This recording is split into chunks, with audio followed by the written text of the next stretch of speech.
Alright guys, so as promised in my YouTube video that I just recently posted, I'm here to give you guys some more nuanced advice on exactly how to prepare for a yo-yo contest. So I have my notes here. So in this video I'm going to be covering the general tips for making your routine, as well as in a future video, I'll be going over this more in detail, and also how to get past prelims and semis, because that is key. If you want to eventually compete at the highest level, you need to get through prelims and semis. So I'll be going over that in a future video. But in this video, general tips for making a routine, tips on the day of the contest. So what kind of things are you going to be doing once you get to the contest, once you've already put in your practice, and then finally what kind of mentality you should have when you're going on stage to keep you chill and to get you in the zone. Okay, so starting the video off, and this isn't going to be cut or anything, it's just going to be free-flowing, but the first thing is for creating your routine, I'd say that you want to create your routine at least 3 months ahead of time. If you intend to win the routine, or win the competition, I suggest to try to start creating your routine about 6 months ahead of time. But 3 months at the very minimum if you're really trying to win this contest, okay? So that's what I've done. So I've practiced my routine for nationals. I started in December and nationals was in June. So yeah, it was exactly about 6 months, okay?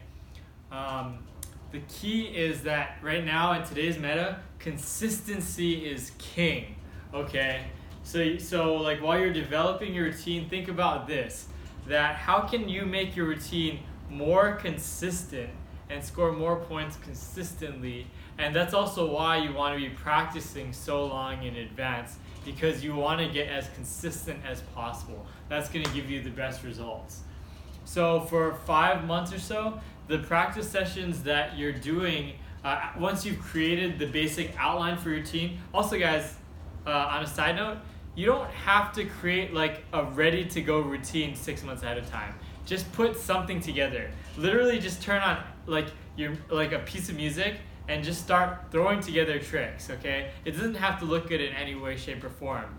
But as you practice that routine, you can start to refine it. So each time you go through it, just remember, okay, maybe I want to change this part so it matches the music more.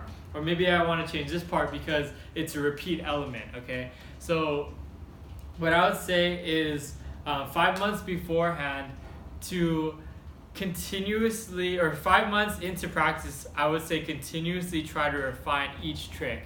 And the way to do this is you take, like let's say you take your first trick. Let's say your first trick is a whip combo. For me, this is a good example, and I'll just ask myself, okay, how can I make this trick score higher without, being a downside in any other category, either in consistency or in,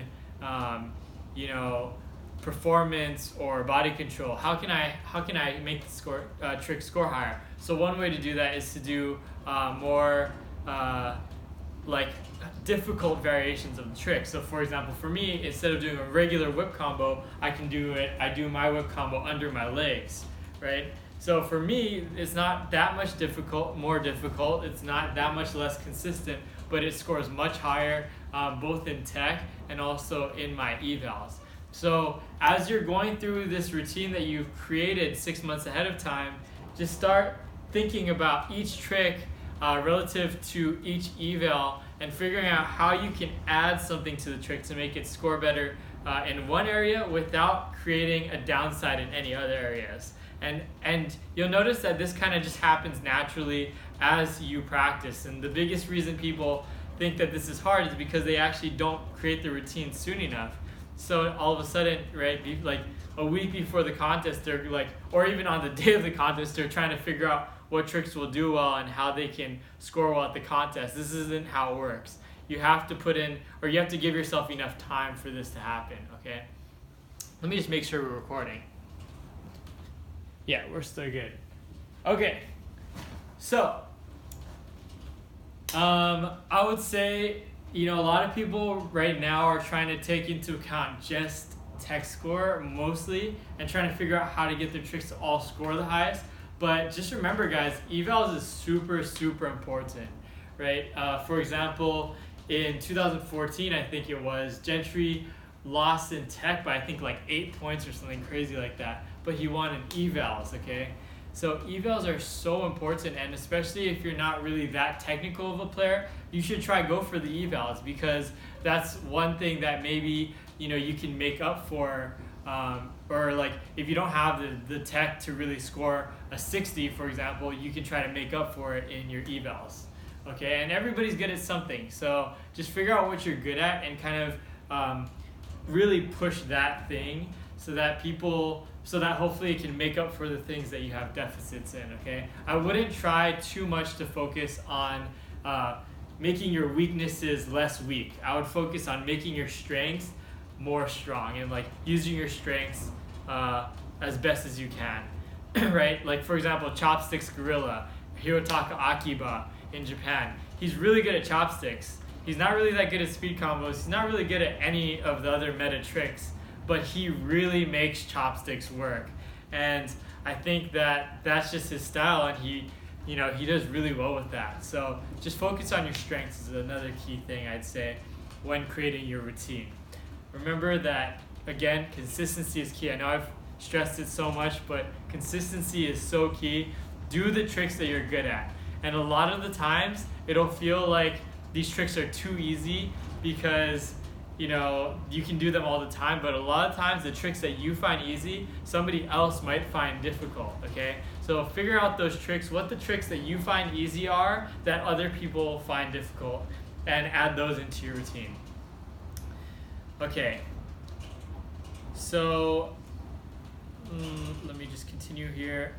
Oh, another key thing that I like to do leading up to the contest is actually visualizing myself doing my routine.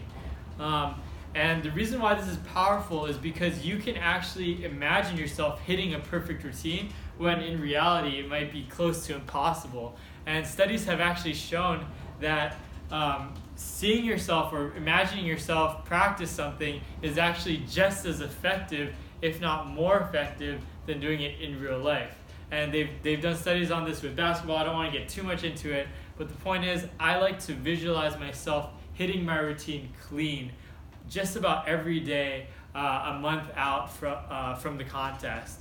So the way that I do this specifically is I'll sit down in a chair, find a really comfy position, not too comfy where you end up falling asleep, because that's obviously kind of defeats the purpose, but get in your chair, close your eyes, and what I like to do is I visualize or I imagine that my body is relaxing from my head to toe. So for example, starting off with the top of my head, I'll imagine top of my head relaxing, my forehead relaxing, my eyes and the muscles around my eyes relaxing, my cheeks, my mouth, my lips, my throat, my tongue even, my neck, my shoulders, biceps, arms, hands, back, lower back, chest, stomach, upper legs, lower legs, and feet. And this takes about 15 minutes to get into full relaxation. And once I'm there, I visualize a movie screen, and around that movie screen is bright flashing lights, okay? Kind of like Las Vegas. And I'll imagine looking like it's like a POV movie of me yo-yoing and hitting my routine clean. And every time I hit the tricks or hit an element in my routine, in my mind I'm saying, all right, I hit it perfect, hit it perfect, hit it clean, hit it perfect, hit it clean, hit it perfect. And I'll just see myself hitting everything clean. The reason why this is powerful, like I said again, is that you can hit every trick clean while doing practice in your imagination, and you can't necessarily do that in real life. And you might notice that you're starting to hit more consistently in real life because you're practicing it in your mind, which is so weird, but it works. It's been proven. I might post a study somewhere in the description or something. So yeah, visualization, it works. Do it, try it. And you know, you might not believe it works, but then prove me wrong, right? Prove it wrong. Okay, so on the day of the contest, I don't hardly practice at all. This is so key. So many people, they practice the hardest on the day of the contest, and it just totally burns them out. And by the time they're on stage, they're all tired and fatigued. Don't do this to yourself, okay, guys? You want to make sure you keep your energy for when you go on stage. If I practice at all, I practice like for 1 or 2 sessions for 15 minutes each the day of the contest. I do, however, practice in my head a lot, like I was saying with the visualization. And you know, I just trust that the months of practice that I put in is good enough for my muscle memory to keep that intact, or to keep my freestyle together, right? So just trust yourself. Don't practice too much.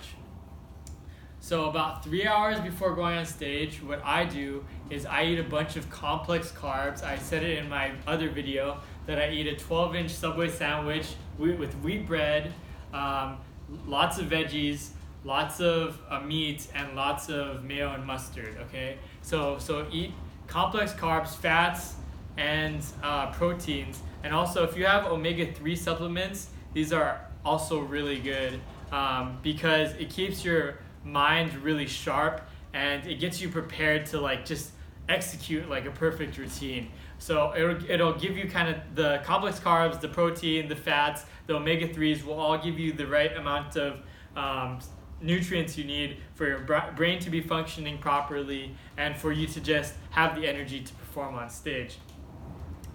Okay, so the other thing is, I would say once the player order is up, just kind of calculate how long from the start of the division till your name is called will it be, okay? So for example, if you're the 11th person on the list and each freestyle takes 3 minutes plus about a minute, give or take, in between each freestyle, you can think that, so that's 4 minutes times 10 people, that's about 40 minutes from the start of the division to when you get on stage. So you can calculate when you're going to prepare for certain things based on that. Okay, so for example, 1 hour before I go on stage, so let's say you're the 11th person, 20 minutes before the division starts, I do Wim Hof breathing, which I've explained what it is. I'll post a link somewhere around here. I'm not sure how this website really works, but yeah, Wim Hof breathing exercises. Just look it up if you can. Just look up Wim Hof breathing exercises. I do that 1 hour before I go on stage. So that means 20 minutes before the division starts, I do Wim Hof breathing exercises. This just gets me out of my head and really present into the moment. And it's good for pressure situations to take off all of that anxiety and stuff. So 20 minutes before I go on stage, so that would be about 5 competitors before I go on. If it's a 3-minute routine, I practice pretty much nonstop. And I got this advice from Ray Iwakura, who, as you may know, is like Mr. Flawless himself. He hits really clean routines. So I asked him what his secret is, and he said that actually he practices an hour before he goes on stage, pretty much nonstop. A few breaks here or there, but he said that it keeps him warm and it just gets him, it allows him to kind of stay in the zone as he goes on stage. I personally do 20 minutes because my routines are really intense, and if I do an hour beforehand, I literally will just not have any energy once I get on stage. So 20 minutes before I go on stage, I practice pretty much nonstop. I will take a few breaks here or there, but for the most part, just practice, like nose to the grindstone, just keeping warm. So I head up to the back of the stage right as the competitor before me goes on. So I don't go like 2 competitors before like they say. Maybe the contest organizers won't like you for that, or won't like me for telling you to do that. But that's the way that I do it, because if you sit through too many routines, you start to get into your head, and you start to like, the music is pumping and it's like really intense. So you want to try to get there as late as possible, but not too late where you might miss your freestyle. So I go exactly as the competitor before me is going on stage. That's when I get to the back of the stage, ready to get going. And there I still practice the first few tricks of my routine, and maybe even like the first half of my routine as the other competitors on the stage. Okay, so once you go on the stage, excuse me, before I go on, if you have a friend or family member at the contest, you can stay far away to practice, so you're not like constantly thinking about, the intensity of everything, and have them text you who's on stage, who's up next, things like that. That'll just keep your mind where you need to be, and also keep you updated, knowing exactly how much time you have to prepare. So mentality-wise, once you're on stage, let me just back up a little bit. As you're about to get on stage, I suggest trying to talk to the MC or somebody in the back room with you, and just small talk. The reason is because if you're too much in your head and over-analyzing what you need to do tricks-wise, and stuff like that, that's not good, because it just, you want to make it so that the muscle memory you've already created through the months of practice just happens. Your muscles do everything for you. And if you're thinking about it too much, you're trying to focus on controlling your hands and stuff, it won't happen. So try to get out of your head in any way possible. I like to talk to the MC or whoever's around me, just small talk. And the reason, the way that I figured this out was there was actually this kid that was kind of bugging me at a contest one time, and he was just like talking to me and stuff, and I didn't want to be talked to. But you know what? I just was like, you know what? I'm just not going to be a mean guy. I'm just going to be a nice guy. Like, I'm going to talk to him. So I talked to him, and he was just talking to me nonstop. I was talking to him nonstop right before I got on stage. And at that contest, I won't say what contest it was, because that'll, I don't want to like say who the kid was. But at that contest, I ended up winning the contest and had probably like one of my best freestyles ever. So that's when I realized that distraction was actually really healthy for me to not worry so much about the competition. So mentality-wise, your goal when you're on stage, once you get on stage, and that means right when you walk out onto the stage, not just when you start your routine, it needs to be to make the crowd hyped and get them excited, okay? That is your number one focus. That should be your number one focus when you get on stage. Let me write down one other thing that I just thought of right now. Okay, so get the crowd hyped. That's your number one focus. And the reason why this needs to be your number one focus is because a lot of people are so focused on themselves and like, oh man, I messed up myself. But see, when you get into that zone, then that really like starts to collapse in on itself if you start making mistakes. You're like, oh man, I made a mistake. Oh crap, okay. What do I have to do? What am I doing wrong? Like all this stuff. Don't think that. You have to think, what do their audience want and how can I get them excited right now? Okay, so that means if you mess up, you screw up, you let them know, hey guys, it's okay, with a big smile and like a laugh, and just let them know that the next trick is going to be hyped by just, being happy and just throwing really like with confidence, okay? You'll notice that I actually did that in my 2015 U.S. Nationals routine, okay? So really just focus on what the audience wants and getting them hyped. That's it. And the way that I do this personally is I focus all my attention on smiling. Once I walk on stage, I focus on smiling. Another thing that people don't realize is that before and after your routine will affect your evals, because the judges are basing it on your entire presence while you're on the stage. So if you come out smiling, they're more likely to give you a higher showmanship score. But for me, the most important reason why I focus on smiling and put all my energy into focusing on smiling is because it stops me from thinking about what my hands are doing, and it allows them to just do whatever they want to do. Anytime that I haven't focused on smiling and I focused on hitting clean, or I focused on, doing a certain trick a certain way, or like focused on exactly what I need to do for a trick, I will bomb that routine. And that happened to me actually at Worlds 2017. So you can see that in action. Do not think about hitting clean or anything like that. just think about smiling. That's my advice. That's what I would do. Everybody has their own thing to keep them kind of out of their heads, but that's my personal thing that I like to do. So yeah, just focus on smiling from the time you're on the stage, and even after your routine, make sure you stay composed. For me, sometimes I get so excited about my routine, I just go crazy and I get like excited. But also make sure to thank the audience and the judges. So like, I like to put my hands together and just bow and like thank them. Because that's the whole point, is to make the audience feel good. And also I think the judges will see that and they'll take note of it, and probably it might make a difference on your evals category score as well. So yeah, that's pretty much it.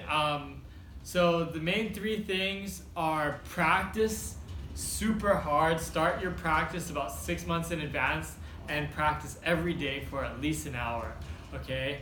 The second thing, like when you're at the contest, follow a really clear regimen that will allow you to get out of your head. That might be the Wim Hof exercises or talking to somebody before you get on stage. Whatever that may be, you need to get out of your head, and some of these tips hopefully will help you do so. And then finally, the mentality. You need to make sure that your entire goal when you're on stage is to get the crowd hyped. Like when you're practicing 6 months up to the contest, you should be focusing on winning the contest. How do you score the most points? How do you get the highest evals? All these things. But when you're on stage, your whole goal has to shift from trying to win the contest to now just creating an exciting moment for the crowd, okay? That is your biggest goal. So those are the 3 things I'd say are the most important things. So anyways, all in all, with that, just make sure you're having fun with it. If it starts to become unenjoyable for you, just take a break and throw casually and have fun. Make a clip video if you want to. Because at the end of the day, that's what yo-yoing is all about. Like, if you're not having fun, there's no real point, right? You're just going to burn out, and then you're never going to want to yo-yo again. So just make sure you're having fun doing it, and if you're not, then take a break. So anyways, guys, I hope you learned something from the tips that I gave you. Like I said, I'll be going more in depth with the actual creation of the freestyles and getting past prelims and semis in a future video. But anyways, with that, guys, happy practicing. I love your faces. Goodbye.